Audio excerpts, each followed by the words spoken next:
Now on CoastTV News. Pride Month in Rehoboth Beach. Bigger and louder and brighter than ever. But some locals say this year feels more fearful than others. Truck trouble in Milton. It just adds a lot of unnecessary danger. Oversized trucks on narrow streets, some neighbors say it's putting people at risk.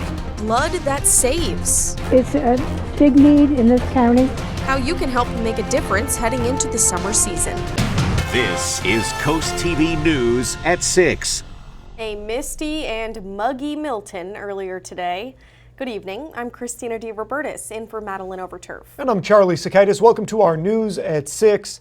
We begin tonight with a stormy weekend here along the coast. Here's a live look outside into Rehoboth Beach right now, and our first alert chief meteorologist Paul Williams joins us with a check on the weather. Paul, what do we need to know? We are under a red alert day for today, and we've just been placed under a tornado watch. Now, when we say red alert day, we're talking about an inch or more of rain with wind gusts in excess of 40 miles per hour, and we're watching out for a high impact event because of the stormy weather. We've gone from marginal to slight, so we've been upgraded to more opportunity for severity of weather across the entire Delmarva Peninsula. So for this evening, we are updated to a moderate threat of tornadoes, strong winds, a more than moderate threat with possibility of hail in the mix. We are under a tornado watch, meaning that all the ingredients are on the table to form a tornado, but a warning is when the pie is coming out of the oven and it's an actual tornado. So we have tornado watch in effect for all of the Delmarva Peninsula until midnight tonight, and we're keeping a close eye on these cells as they begin to race a little bit quicker to us. And this is where I'm concerned with an area right here over in Farmville that's tracking in our direction, and we are ripe for the picking because we're seeing, unfortunately, some sunlight, and that will feed into the frenzy of these storms when they get closer. I'll show you more detail what we're talking about of concern for tonight. Till then, back to you. All right, thanks, Paul. Well, you're looking at pride flags flying in Rehoboth. We're just 2 days away from the start of Pride Month. The time is seen as a positive celebration, but as Coast TV reporter Brandon Ferguson shows us, some people say they are fearful heading into June. Pride Month is just days away, and Rehoboth Beach has long been a haven for the LGBTQ+ community here on the coast.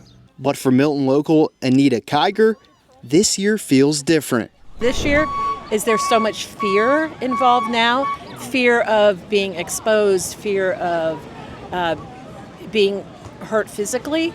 But the thing that I'm so excited about is none of us are giving into the fear. Hopefully that this year will be bigger and louder and brighter than ever. That's something Deb Lawrence, whose son is a part of the LGBTQ+ community, agrees with. I think the current administration is despicable, and I think this is a time for the gay community to come out, be seen, be proud of who they are, and to show the world that they're just wonderful people. Here on Sunday at the City Hall here in Rehoboth Beach, there will be a flag raising of the LGBTQ+ flag to officially kick off Pride Month here in the nation's summer capital. Camp Rehoboth is a community and resource center in Rehoboth Beach for the LGBTQ+ community. Communication manager Maddie Brown says this month has come a long way since the beginning. It started in 1969 as a riot in New York City as a call to action for LGBTQ+ rights. And since then, it's become a time for visibility, whether that's pride parades, gatherings. Pride runs deep in Rehoboth Beach, even in the face of adversity. In Rehoboth Beach, Brandon Ferguson, Coast TV News. Coolers full of whole blood. This is from today's blood drive partnership with Sussex County EMS and Blood Bank of Delmarva. 2 years ago, Sussex County EMS started carrying the whole blood in the field when responding to trauma calls. Tony Prado, communications specialist for the Blood Bank of Delmarva, says the whole state will soon be on board with carrying whole blood. They brought us something that made us think about a new way of delivering blood to the Delmarva community. And it's just been exciting to see it grow and become such a powerful force. It's not done in a lot of parts of the country. We're an elite company, and it's something that you hope will spread to the rest of the U.S. Prado says to keep an eye out for their upcoming blood drive partnership with local breweries called Blood for a Brew. Well, if you've driven through Milton, you've probably experienced a narrow street. The town is looking to put more restrictions on large trucks driving through town. As Coast TV News reporter Emma Aiken shows us, some locals say it would make life safer.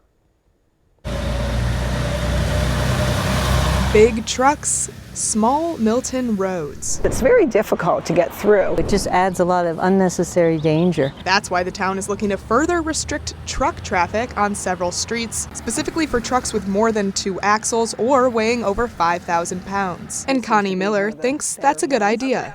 Because if you have to pass an 18-wheeler coming down through this downtown area, it's just almost near impossible, and it just backs up everyone. I don't know how they could change it, because if some of the 18-wheelers have to deliver in town, you know, that could be an issue also. If adopted, the ordinance would not apply to trucks providing local services. One Miltonian hopes the change goes through. I think it's not only prudent and reasonable, but it's wise. It's a safety concern. It's very difficult to walk around at the shops and things, and the local traffic and the local cars have difficulty when there are those big things coming through. The Milton Town Council will consider these new rules at their meeting Monday night. For now, truck travel continues, and that means drivers, bikers, and pedestrians need to take that into consideration. In Milton, Emma Aiken, Coast TV News.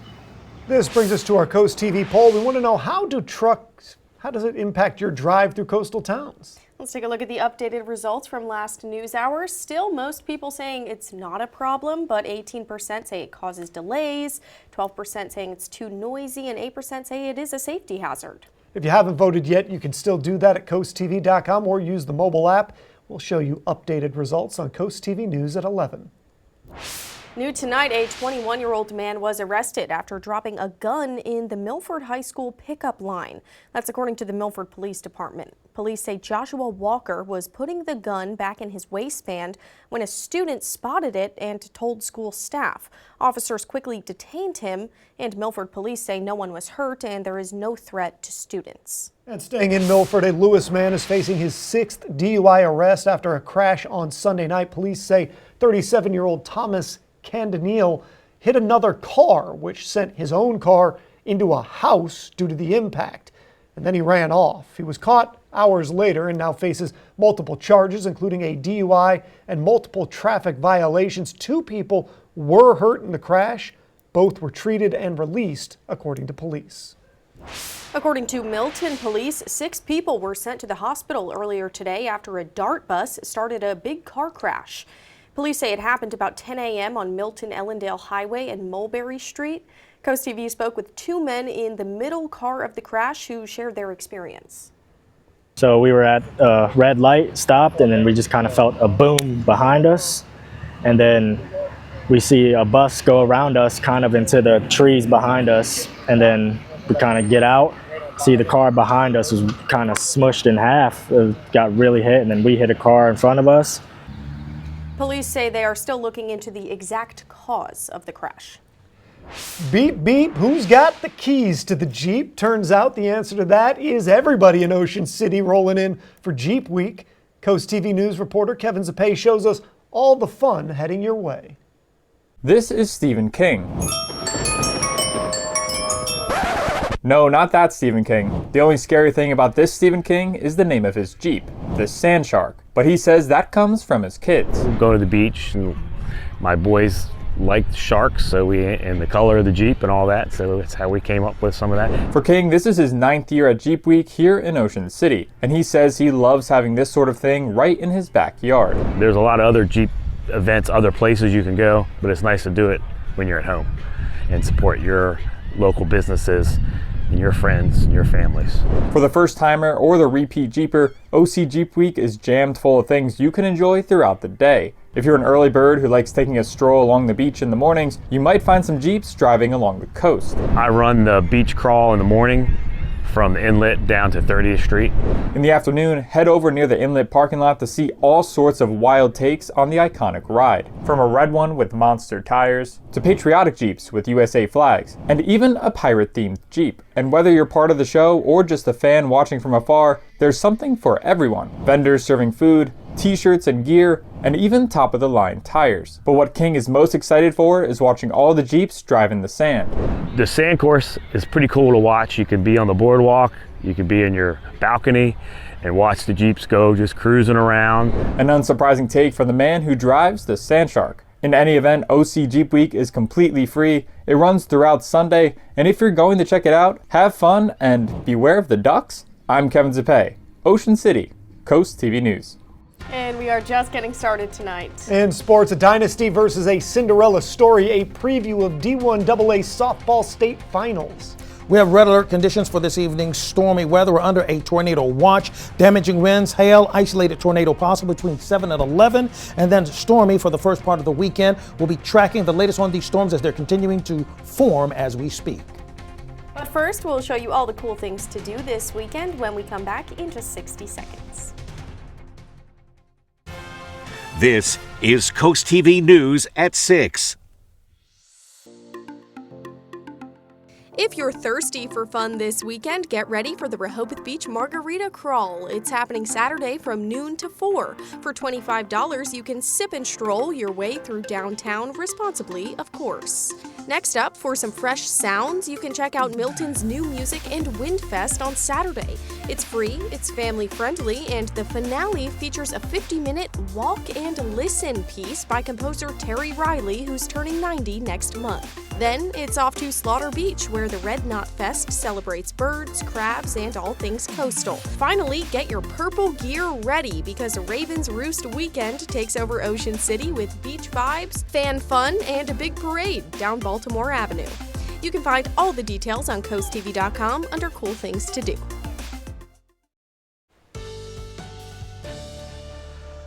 We are under threat of a possible tornado for tonight. Now, before I get started, I want to remind you, be sure you scan the QR code in the corner. It just popped up on the screen for you. Scan it tonight. You're going to need it so we can track what's happening as these storms get closer to your home. Now, as you look at the scene in Laurel, you might think, well, what's the big deal? This is why it's a big deal. You see all this daylight that we see right here? That's literally cooking the atmosphere and giving us the heat energy we need for these storms when they arrive to stay strong and possibly get a little stronger. Look for them to kick off in the Laurel area as early as 8 o'clock, 9 o'clock. That's going to be the hour in which I'm looking for the stronger storms to hit the folks in Laurel. We're going to cover other communities in detail in just a moment. We have temperatures in the 70s over the entire Delmarva Peninsula, which is why the entire Delmarva Peninsula is now under a tornado watch. Winds are out of the south. Now, not picking up much momentum right now, but they are going to a little bit later on.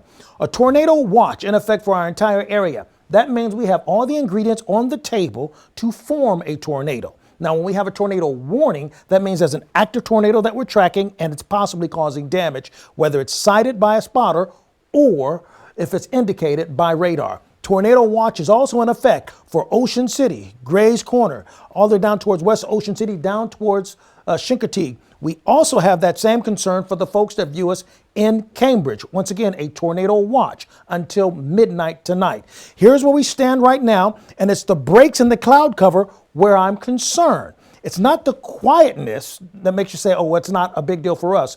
That's the problem, because that will open the door for these storms to step through with a great deal of strength while they're crossing the Chesapeake Bay and move into our area. I'm going to highlight what's happening here. So once again, we have active tornado watch as this thing is pushing through. We have a history of some tornadoes already happening. All right. So this is taking a look at the history of this storm as it pulls through. Moving to the northeast at approximately 35 to 40 miles per hour with winds at least gusting up to 65 miles per hour.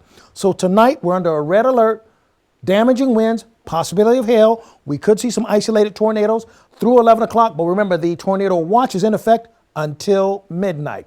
Even Saturday, we're not going to be under a red alert day, but Saturday, we're going to be under a yellow alert day. So this is a 2-for-1 situation. Now, when I say red alert, just as a reminder, we're talking about an inch or more of rain and or winds sustained at 40 miles per hour or stronger, and we're looking for a high impact event. That being said, we went from a marginal upgraded to a slight risk across all of Delmarva. indicating that we are watching out for these different aspects of the storm to cause problems. So for tornadoes, we've been upgraded to at least a moderate one, and then strong winds beyond moderate concern as far as what we're risking for tonight. 9 o'clock, look for an outbreak from Seaford, Willards, Ocean Pines along Highway 113. 9 as you go past Georgetown, just south of Seaford and down towards Del Mar. Probably about 8:30, 9 o'clock for Del Mar. This same system is going to click over towards the northeast, then affect the beaches directly between 8 and 9 o'clock. This cell right here is one that would typically give us an indication of possible tornado or tornadic activity. This is supposed to form over the water. I hope that is the case, because if it forms over the land, we're going to have some significant problems there. Then it dies out as we go into the early morning hours. Now let's talk about tomorrow. Tomorrow we're under a yellow alert day. Look for those storms to form by 2 o'clock. Look at how active and vibrant these winds are, up to 15 miles per hour. Now for tomorrow, we're under a marginal risk. Not non-severe, but at least marginal for all of the Delmarva Peninsula. So when we talk yellow alert, they were looking at a ½ inch to an inch and winds up to 30 miles per hour right in that range. So when we take a look at Saturday in the morning time, we see temperatures in the 60s, isolated cells pushing through by 3:30. The timing of these cells is crucial in realizing how strong they can be. And we have that same timing from Ocean Pines down to Snow Hill. In the morning, it's okay, but by the afternoon, we see those cells pull through, and they pull through quickly. The amount of rain, we're looking up to about 1 inch just for Saturday alone. And look at these winds for Saturday. 39 mile per hour wind gusts. We're just shy of a red alert threshold for Saturday alone. So here's a look at your 7-day forecast. We're under a red alert day for tonight. We will keep you posted on how things are changing on our social media platforms as well as our app. Do not play around with this storm, folks. Okay? Delmarva Sports Network from the Wawa Studios. Championship season is here, which means 2 softball teams are gunning for a title. 2-seeded Caravel will play 12th-seeded Sussex Tech in the DIAA state finals. Now, this game was originally scheduled for tonight, but due to weather, it is now rescheduled to Monday at 7 p.m. And we will see the Buccaneers take on the Ravens. Caravel's consistent play has it aiming for a 5th straight state title.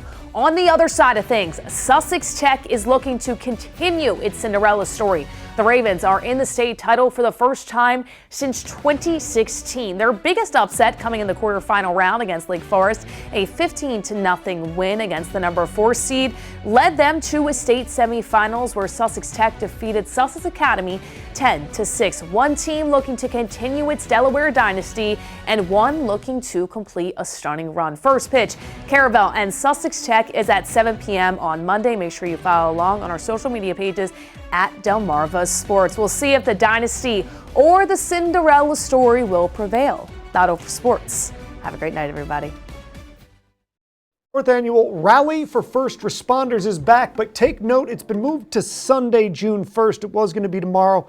The rain pushing that back. In Milton, it's featuring 31 vendors, live music, food, drinks, family fun, and first responder demos, all to honor local heroes. Tickets are $10, and kids 12 and under, they get in free. Also, it's going to be from noon to 5 at Hudson Fields. I co-signed that change of plan. All right, so tornado watch is in effect for our area until midnight. Be sure you scan the QR code, download our app so we can keep you updated on what's happening. Our umbrella winner today, Joseph Greenlaw of Lewis. Congratulations, courtesy of Paul Davis Restoration Home Remodeling. Keep up with your forecast by calling our weather line. And here's a look at your exclusive 10-day forecast. Tonight is a red alert night.